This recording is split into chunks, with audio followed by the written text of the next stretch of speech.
Coming to your అంటే life journey విషయానికి వస్తే ఎన్టీఆర్ గారి కూతురుగా మీరు అంటే చైల్డ్హుడ్ని ఎలా ఎంజాయ్ చేశారు? వాట్ ఈస్ ద మెమరబుల్, నా జీవితంలో నేను ఇది మర్చిపోలేను అని అనుకున్న సంఘటన ఏదైనా ఉందా?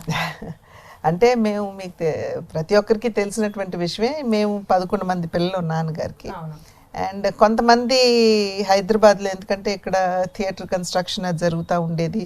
మా నాయనమ్మ ఒక ఆవిడ ఇక్కడ ఉండేవారు. సో కొంతమంది పిల్లలు ఇక్కడ హైదరాబాద్లో చదువుకునేవారు. బాలకృష్ణ అని, మోహన్ కృష్ణ అని, ఉమా మహేశ్వరి మా సిస్టరు, వారు ఇక్కడ ఉండేవారు. మేము కొంతమంది చెన్నైలో ఉండేవాళ్ళం. ఇప్పుడు నేను, భువనేశ్వరి, మాకు చాలా వరకు కూడా చెన్నైలోనే మాకు మా బాల్యం అంతా కూడా గడిచింది. స్కూల్కి వెళ్ళటం కావచ్చు, కాలేజ్కి వెళ్ళటం కావచ్చు, అంతా కూడా మేము చెన్నైలోనే. ఇన్ఫ్యాక్ట్ అందరం కూడా స్కూలింగ్ అంటే I must have been about 6 years.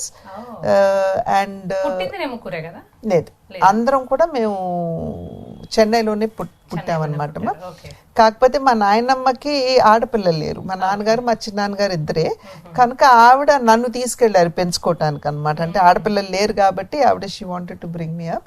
మా తాతగారేమో హరన్నయ్యని, హరికృష్ణ గారిని ఆయన పెంచుకుంటానని చెప్పి ఆయన తీసుకెళ్లారు. సో మేమిద్దరము విలక్షణంగా మేము నిమ్మకూరు గ్రామంలో పెరగటం జరిగింది. నాకు 6వ సంవత్సరం వచ్చేదాకా, అదేవిధంగా హరన్నయ్యకి 14-15 సంవత్సరాలు వచ్చేదాకా కూడా మేము నిమ్మకూరులోనే పెరగటం జరిగింది.